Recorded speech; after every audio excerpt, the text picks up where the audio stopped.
This week, Rwanda marks the 20th anniversary of the Rwandan genocide, one of the world's most tragic incidents that left 1 million dead in 100 days and left behind a nation reeling with suspicion and tragedy.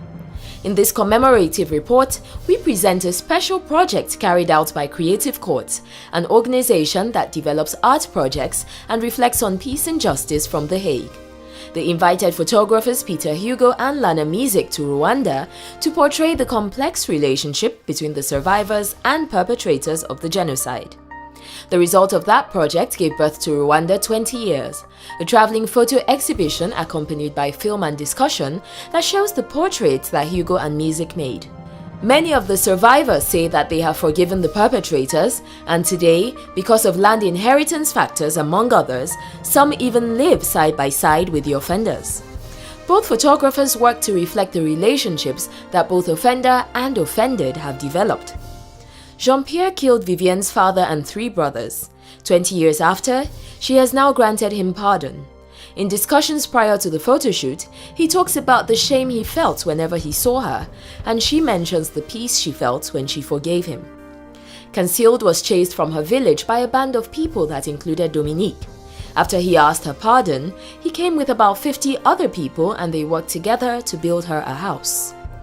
Epiphanie pardoned Francois, who killed her child. Now he makes sure that she gets anything she needs and says his nightmares have finally ended. Cesare says that it took her some time to forgive Deogracias, who was involved in the killing of her children. But having done so, now she feels peace and looks to the future. Other people pose with people who looted their property and attacked and killed their families.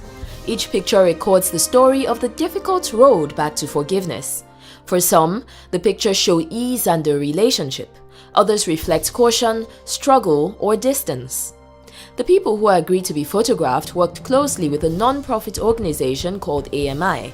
The program brings together small groups of Hutus and Tutsis and counsels them over many months. The perpetrator eventually makes a formal request for forgiveness. From the beginning of the year, Rwanda 20 Years has traveled around both The Hague and Rwanda. There have been exhibitions, discussions, talks, and film screenings. In addition, the work of both photographers has also been placed on display. In the words of Rabia Ben Labib of Creative Court, it gets you thinking. How long does a perpetrator remain a perpetrator and a victim a victim? And to what extent is forgiveness a decision? These are questions that interest us.